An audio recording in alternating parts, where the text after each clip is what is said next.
Diretso na po tayo sa ating pag-aaral. Nabasa na po natin kanina sa ating pong scripture reading.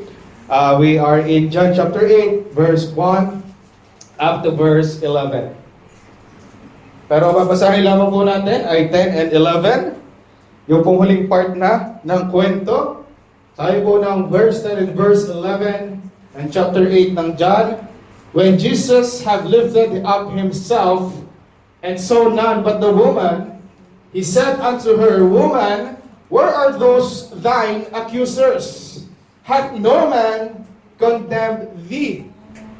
Verse 11, she said, No man, Lord. And Jesus said unto her, Neither do I condemn thee. Go and sin no more. Mga kapatid, ito po ang isa sa mga kwento or encounter ng ating Panginoong Jesucristo. Napaka-iconic po ng kwentong ito na ito po ay isa sa pinakasikat na mga pangyayari po sa Bible. Okay? At ito nga po ay patungkol po sa adulterous woman. At pinamagatahan ko po itong grace for the disgrace. Tayo muna po ay manalangin. Our Lord, Heavenly Father, I thank you so much for this wonderful opportunity upang muli po ay may malaya kaming magbulay ng iyong pong mga salita. Panginoon, humihingi po ako ng iyong gabay at pagsama sa bawat isa po sa amin, Panginoon, karunungan, kapangyarihan sa iyong lingkod, kaunawaan, Panginoon, sa bawat isa naman po na nakikinig. Wala pong mataas, kundi kayo lamang. Purihin ka, O Diyos. Ito po isama dalangin namin. In Jesus' name, Amen and Amen. So mga kapatid, our last Sunday nga po ay ating pong soul winning Sunday. At ito pong encounter series natin pong nagawa na encounters with the Lord Jesus Christ.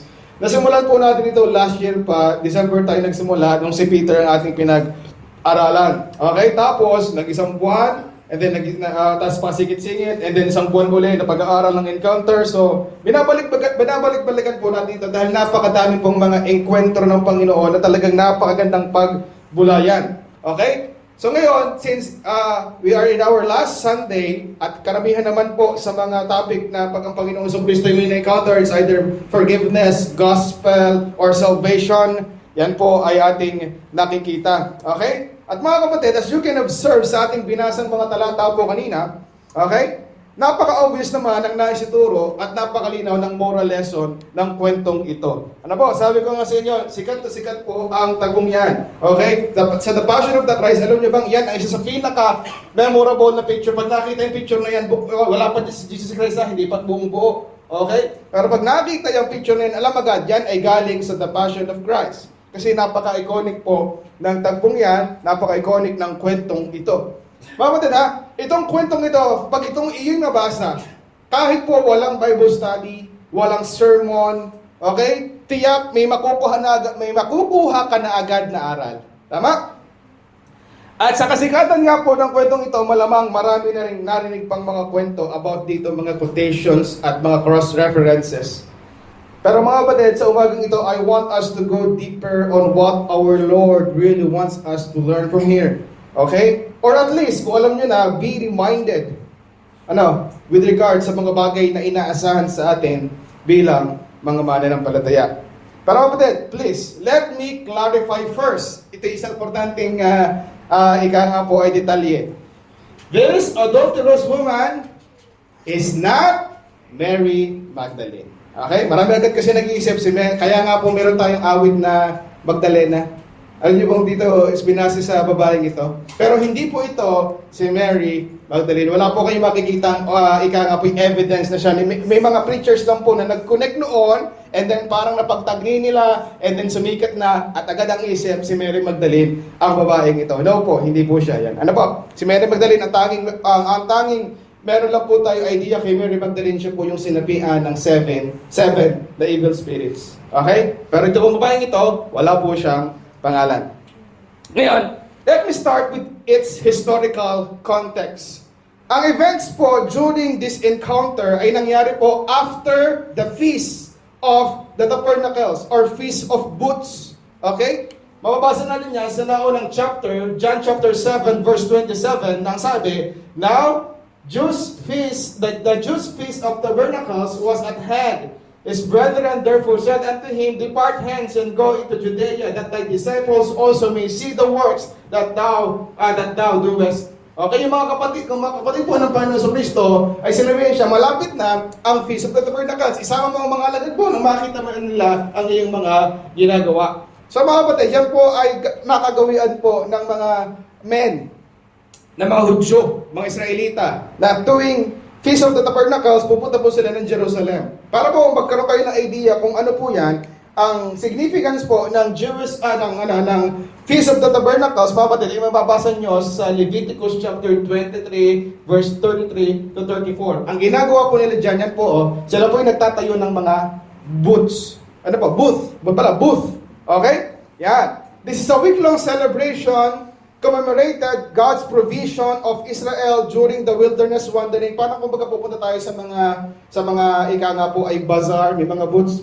po. Yung parang gano'n. Pero syempre po, in a religious sense, ang ibig sabihin po ng booth ng mga ganyan or shelters ay parang signifying God's provision during their wilderness wandering. Parang representation po yan ng tabernacle. Okay? Kapatid, every Jewish male ages 21 and older, okay, as much as possible is required to have a pilgrimage to Jerusalem, okay, for this feast, okay? That is also the reason why many people in Jerusalem, noong mga pagkakataong yun. Kaya nga po, lalo na sa mga temple courts, kaya doon sa binasa natin kanina, nagturo ang Panginoon, maraming audiensya. Okay? So, Jesus took this opportunity to minister to them habang hindi pa sila nagbabalikan sa kanilang mga provinces. And to add more context, mga kapatid, bago yung ika nga po ay encounter sa babae, ano na ang tingin o how these people perceive who Jesus Christ is bago pa ang tagpong yon. Nangyari po din yon sa John chapter 7 verse 25 to 26. Ito po ang sabi. And then some of them of Jerusalem, is not this he whom ye seek to kill? 26. But lo, he speaketh boldly, and they say nothing unto him. Do the rulers know indeed that this is the very Christ? So, yung mga tao po doon sa Jerusalem, nung marinig nila kung paano si Jesus Christ ay makipag-debate, sumagot, makipag-usap, argumento, magturo, talagang sila po ay napapahanga na parang naisip nila, baka ito nga ang Kristo.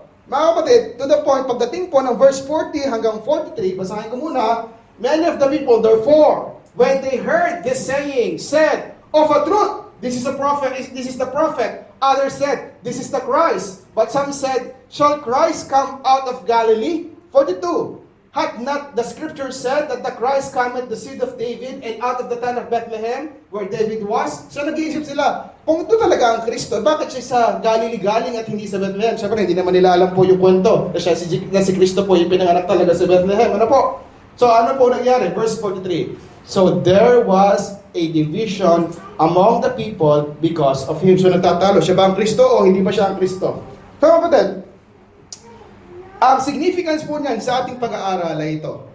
Mas naging malinaw ngayon kung bakit nga ba nangyari yung encounter na ating bubulayin. Kung bakit sa lahat-lahat ng mga pagkakataon na ang mga Pharisees, scribes at mga priests na si Jesus Christ ay huhulihin, ngayon meron na silang props. Meron na silang illustration. Okay? Yan. Ngayon po, let us go to our text na pag-aaralan. John chapter 8, verse 1 and verse 2. Jesus went out of the Mount of Olives. Okay, verse 2, and early in the morning he came again into the temple, and all the people came unto him, and he sat down and taught them.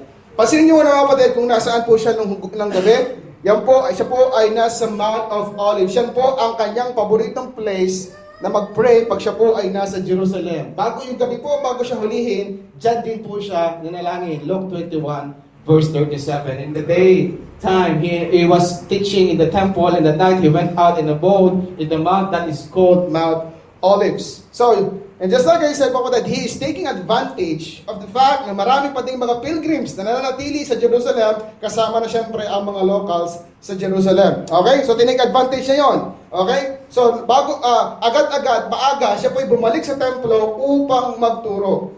And since nakita natin kanina na nakapenetrate siya sa mga tao to the point nagkaroon ng division, ito ba talaga ang Kristo o hindi? Kaya naman, anong epekto? Sabi ng ating pag-aaral sa verse 2, ano dyan? All the people came unto him. Sobrang daming tao. Para kung ang termino pa ay all, ibig sabihin sa halos lahat. Kung marami pong mga tao doon na ikang inamamasyal pa, nagsasightseeing pa sa Jerusalem, halos lahat po ng tao ay dumagsa po sa pagtuturo ni Jesus Christ. Parang yun ang ini-imply po ng text. And Jesus, in a sitting position or posture, implies authority. Okay? Kasi po sa custom po ng mga Israelita, ang teacher po ang nakaupo. Ang mga nakikinig po ang nakatayo. So palit kaya tayo muna ngayon. Ano ba yan? Kaya naman natumayo. Okay. So sa kanila pong custom, ang teacher po nakaupo, tapos nakikinig po lahat. Okay? Yeah. So it implies authority, proving na na-earn na ni Jesus Christ ang respect. Base nga po sa nangyari sa last chapter, dahil magaling siyang magturo, nakikinig ang mga tao sa kanya, he has authority, yan. At inisip nila, baka ito nga talaga ang Kristo. Now, mga kapatid, just picture this in your mind. So, nagtuturo, parang ganito, service, nakikinig kayo, nagpipreaching tayo, o kayo Bible study, or something like that. Okay? While Jesus was teaching, everyone is focused and closely listening sa lahat ng sinasabi ng Panginoon.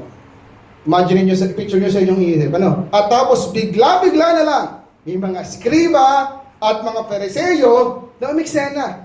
May kinakaladkad na babae. Point number 1, the sinner. Okay? The sinner.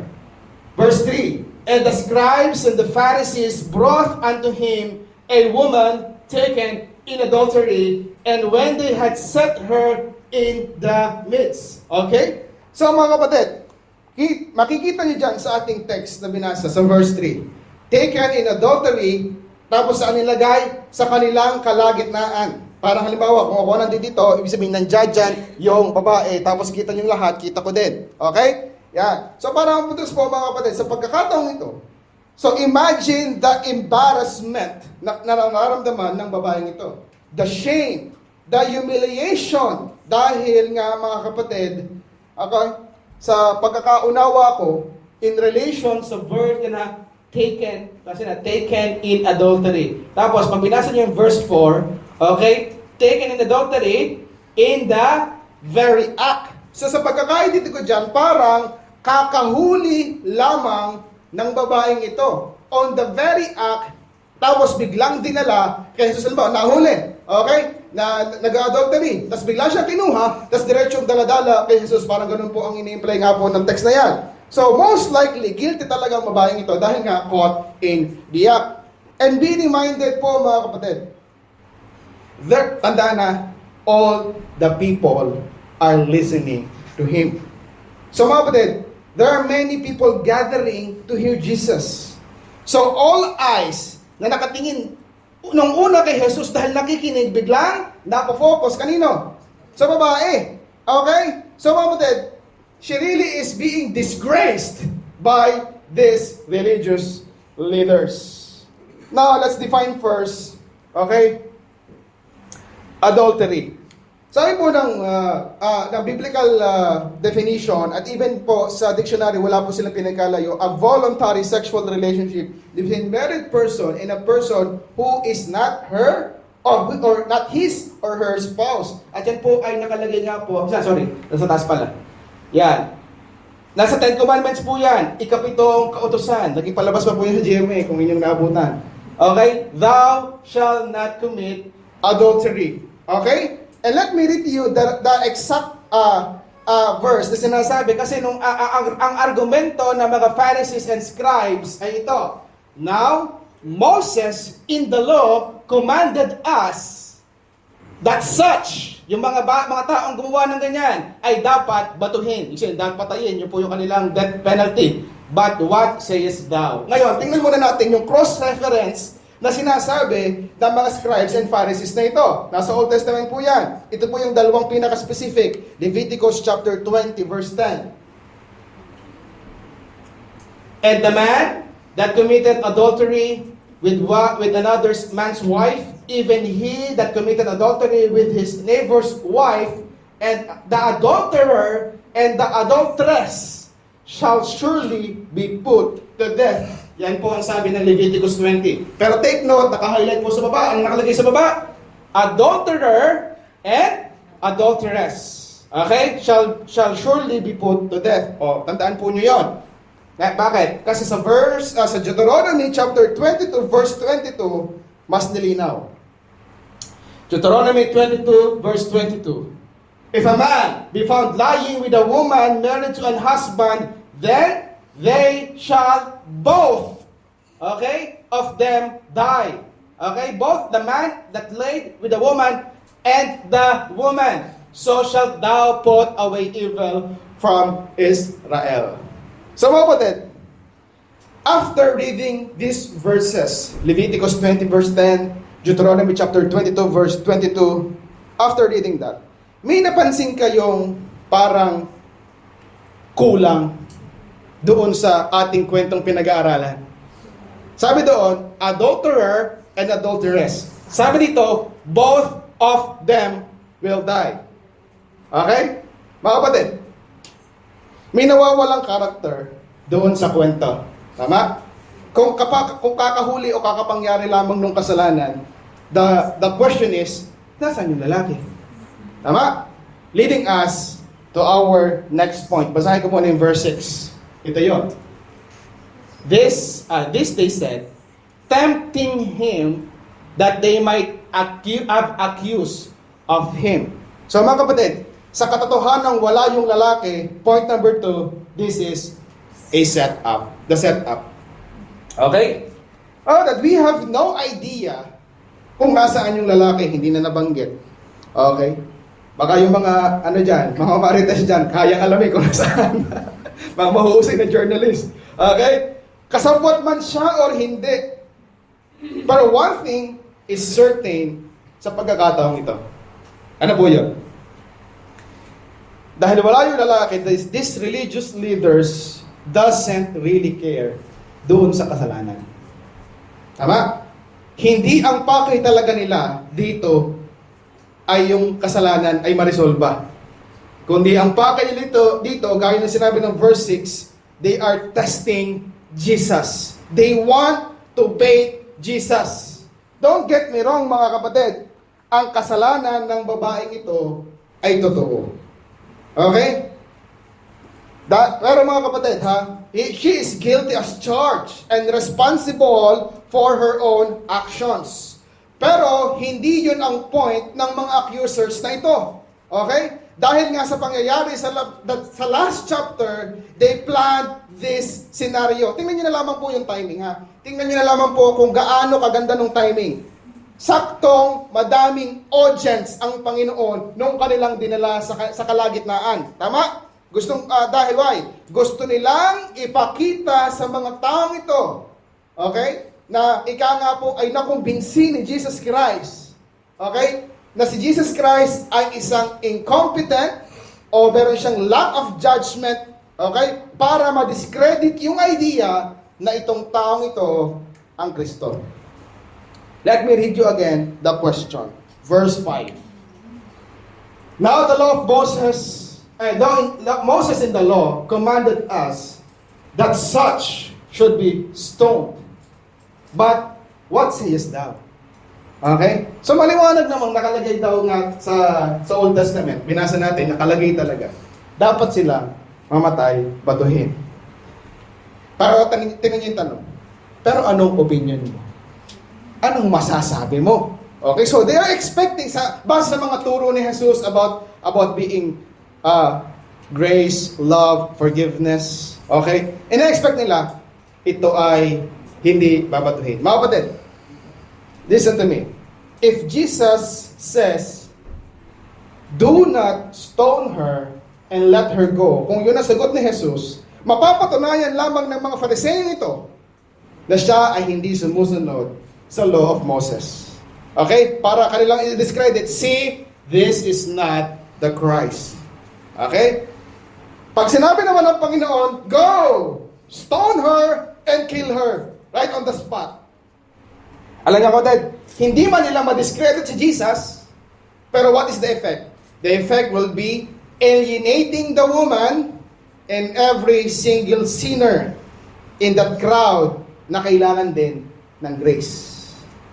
Okay, so baka ang mga Fariseyong ito at mga scribeng ito yung nag-iisip, okay, yan, huli natin to. Kasi posibleng isipin ng mga tao na parang, ay, wala rin palang pinagkaiba ang Jesus na ito sa mga Fariseyong yan. Tama? Ganun, kasi ganun naman thinking nila. Right? So these religious leaders thought this is the perfect setup. Kasi kung ano man ang piliin ni Jesus, lose-lose situation. Laging talo. Parehong talo. Pag sinabi niyang yes, pag sinabi niyang talo. Pag sinabing yes, ano, talo din. Yun ang kanilang nasa sa isip.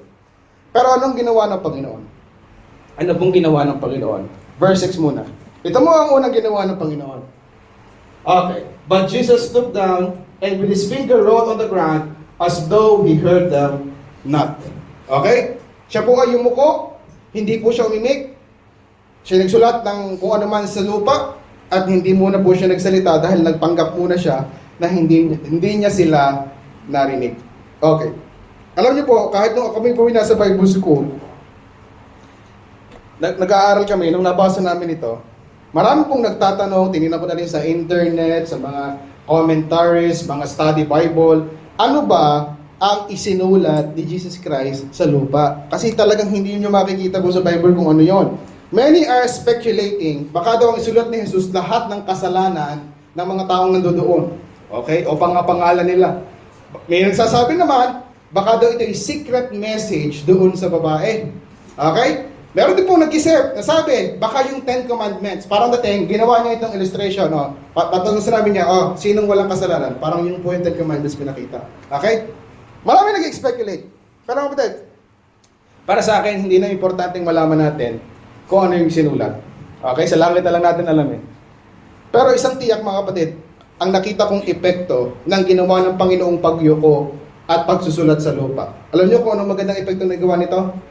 Binigyan nito ng time ang mga tao na nakarinig din ng tanong na mag-isip muna at magbulay. Tama? Mag-isip muna at magbulay. Bulayin mismo yung tanong. Kung ako ang nasa posisyon ni Jesus, ano nga bang pipiliin ko din? Okay? Since those people are captivated sa turo ni Jesus dahil kiniisip nga nila ito na ang Kristo, so talagang kanilang hinahangaan na kanyang teaching at preaching with authority. Sabi nga po ng isang Matthew chapter 7 verse 29, for he taught them as one having authority, hindi gaya ng mga eskriba. Okay, naikukumpara po talaga siya sa mga religious leaders na ito. So malamang-lamang, they are anticipating what will the Lord Jesus Christ answer. Okay? Baka nga yung iba, naging oras din ito para kumuha ng bato. Kasi ready na sila. Siguro kasi sa audience may nag-isipin, yun naman ang nakalagay sa law eh. E di, tayak babatuhin yan. So mga iba, baka mga naglilimutan ng bato, nakahanda ng bumato. Dahil expected nila, marahil din kay Jesus, ito ang isasagot niya.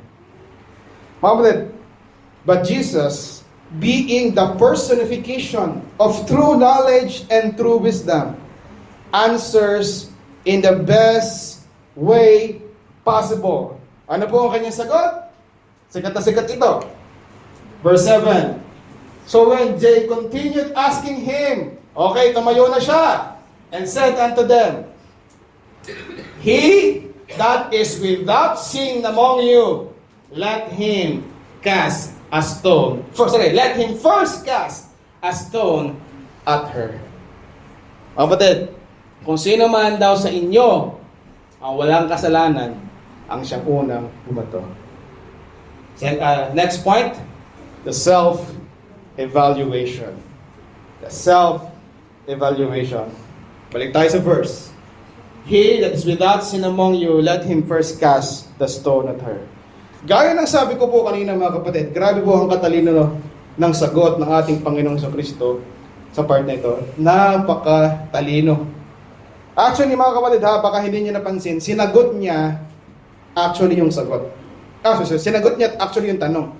It is an indirect yes. Tama? Tama? It is an indirect yes.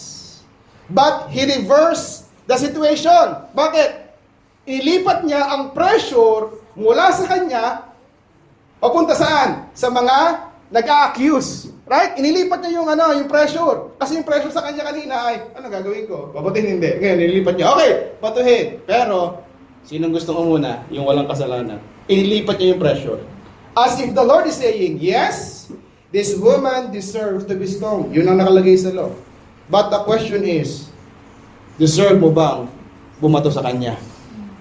I repeat, as if the Lord is saying, this woman deserves to be stoned.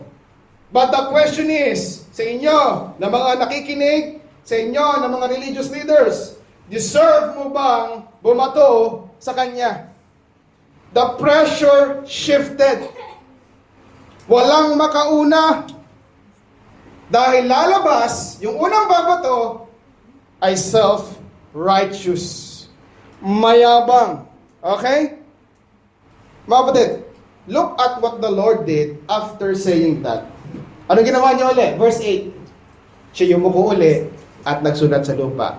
Kaya nga po ang aking interpretation sa kanyang pagyuko at pagsusulat ay talagang binibigyan niya ng time ang mga tao na internalize mabuti ang kanilang mga naririnig. It relates, turo din ng Panginoon. Hindi ko nalalagay yung verse, pero ito po ay Matthew chapter 7, verse 3 and 4 yata. Ano pong nakalagay doon? Bago mo pansinin ang puwing ng kapatid mo, ay tingnan mo muna at alisin ang malaking troso sa iyong mata. Right? At mga kapatid, sa pagkakataong ito, binibigyan ng oras ng Panginoon ang mga tao. Okay? Na mag-isip, yes, ang babaeng ito, karapat-dapat butuhin, siya nagkasala. Pero tinanong ng Panginoon, kayo ba ay karapat-dapat bumato? Ano nangyari? Verse 9. Ano sabi? And they which heard it, talagang napakinig nila. Naunawaan nila yung tanong, nawaan nila yung sitwasyon. Being convicted by their own conscience. O wala, di pa Holy Spirit yan ha. Konsensya pa lang yan mga kapatid. Konsensya pa lamang nila yan. Went out one by one. Beginning sa mga matatanda, yun, ang pinakadiliti, nag-alisan. And even unto the last. And Jesus was left alone and the woman standing in the midst. Mga kapatid, convicted by their own conscience. Ito yung resulta ng sagot ng ating Panginoon sa kanila.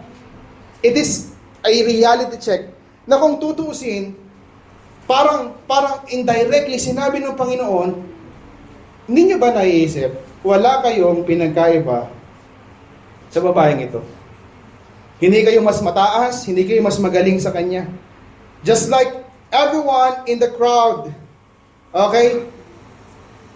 Everyone in the crowd deserves to be stoned and die. At kahit tayo po ng mga nandito sa loob ng auditorium na ito, ng kwartong ito, alam nyo ba kung anong pinagkaiba mo sa babae? Alam nyo ba? Ulitin ko ha, tanong ha, at ako'y magsusulat din muna sa lupa para kayo makapag-isip. Alam nyo ba kung anong pinagkaiba nyo doon sa babae? Isa lang. Isa lang. Siya nahuli, ikaw hindi. Pero kita tayo lahat ng ating Diyos. Wala tayong mahitatago sa Kanya. Dahil kung ang Diyos lamang ang magmamarka, sabi ng psalmist, if the Lord should mark iniquities, Lord, who shall stand? Sino pang mananatiling nakatayo? But ito ba kapatid, ang isang magandang bagay dito. But the fact na nakakatayo ka pa din sa oras na ito, nakakasamba pa rin tayo, nakakaawit ng mga makalangit na awit, nakapagpapasalamat sa Diyos sa kanyang mga biyaya, at ngayon nakakapakinig pa rin ng kanyang mga salita, ay nagpapakita din naman na ikaw, gaya ng babaeng ito, ay nakasumpong ng biyaya. Dahil ang sabi ng Panginoon sa babae, nung siya'y tumuyo at nakita, wala nang ibang tao, kundi yung babae na lamang. He said unto her, Woman, nasa na mga accusers mo? Wala bang nag-condemn sa iyo? Verse 11, she said, Wala po, Panginoon. And Jesus said unto her, Neither do I condemn thee. Go and sin no more. Ang tanging deserving na bumato ng bato ay hindi ito, hindi na to. Our last point, the Savior. The Savior. Sabi ng tagapagligtas. Ang sabi ng inawit nating wonderful Savior. With that name, Jesus, our Lord. Sabi niya, Neither do I condemn thee. Again, let me clarify. This woman is deserving of punishment ayon sa kautusan. Don't misunderstand. Jesus is not getting soft on sin. Sin is still a sin. But at this moment po mga kapatid, Jesus is teaching this woman a very important lesson na isa sa backbone ng ating pananampalataya. At ano yun? That grace is greater than our sins. Greater than our greatest sins. Dahil hindi natapos na parang sabi ng Panginoon, hindi kita hatulan. Umuwi ka na, inaunawaan kita, kainaan mo yan, tuloy mo lang, huwag ka na magpapahuli. Hindi yun ang kanyang sinabi. Hindi rin naman niya sinabi, okay, hindi kita pa papatayin. Pero dahil dyan, wala ka ng karapatang maglingkod, hindi ka na pwedeng pumunta sa templo, wala ka ng karapatan sa kahit anumang mabuting bagay dahil ginawa mo yan. No! The only one thing Jesus is asking for this woman, with the grace that you have received, woman, today, go and sin no more. Mga kapatid ko, mga minamahal, more than fear of punishment and discipline, more than rules and regulation, ang grace, ang pinakamahusay na tagapagbago ng buhay ng tao. Yes po. Hindi yung mag-aayos ka lang dahil takot ka sa pastor, dahil takot ka sa punishment, takot ka sa... Ang grace po, ang pinakamahusay na magturo ng pagbabago ng buhay ayon sa Bible. Titus chapter 2, verse 11 and 12. For the grace of God that bringeth salvation hath appeared to all men. Verse 12, teaching us, alin yung nagturo? Yung grace of God. Yung grace of God na may dalang kaligtasan ang nagtuturo sa atin na denying ungodliness, worldly lust, we should live soberly, righteously, and godly in this present world. Mga kapatid, ang biyaya ng Diyos ang nagbago sa Apostle Paul na ito na dati mamamatay tao. Pero sabi niya, bakit ko nagawa yan? Hindi dahil ako'y mas mahusay, mas matalino, mas mabait, mas masunurin. No, but the grace of God, I am what I am. Nagawa ko ang lahat ng iyon dahil grace ang nagtulak sa akin. The love of Christ constrained me. Ang pag-ibig ni Kristo ang pumipilit sa akin. Even Apostle Paul said in Romans chapter 5 verse 20, ano sabi niya? Moreover, the law entered that the offense might abound. But where is sin abound? Ano sabi niya sunod? Grace did much more abound. Tingnan niyo po mga kapatid, ang kamanghamanghang analogy with regard sa ebanghelyo ng ating Panginoon. Kung nag-aabound ng sin, nag-aabound din lalo ang grace. Pero hindi po niya sinasabing magkasalanan kayo. Hindi. Lalo at lalo mo makita na kung sa lalim at sa dumi, kung saan ka hinugot ng Panginoon, ay mas lalo maging motivation mo yon upang ikaw, pag naunawaan mo na napatawad ka, kinahabagan ka lamang at biyaya lamang ang lahat, magpatuloy ka sa buhay na may kabanalan. Magpatuloy ka sa buhay sa kalooban ng ating Panginoon. Dahil hindi lamang naman ikaw sa iyong sarili ang nagpapatuloy ngayon. Why? You have the Holy Spirit now dwelling in your hearts. Sa lahat ng naririto, na nakasumpong din lamang ng biyaya, grasya mula sa Diyos. Alam niyo ba, pag tayo tumayo lahat sa paanan ng krus ni Kristo, we are on equal footing. Okay? Walang mas mahusay, Walang mas magaling. Walang pastor doon, walang theologian doon, walang ika nga po ay giver doon, walang soul winner doon, walang missionary doon, wala. Bakit? Lahat sa paanan ni Kristo, kinahabagan. Tama. Lahat tayo, kinahabagan, kinaawaan, na dapat ay batuhin din. At hindi karapat-dapat bumato. Pero tayo nakatayo ngayon, na nandirito. Kaya naman mga kapatid, kung nakikita mo ang sarili mo sa isa sa mga nandoon sa audience, matuto kang magpakumbaba, matuto kang umunawa, matuto kang magpatawad, and give grace to others dahil ikaw ay walang pinagkaiba sa kanila.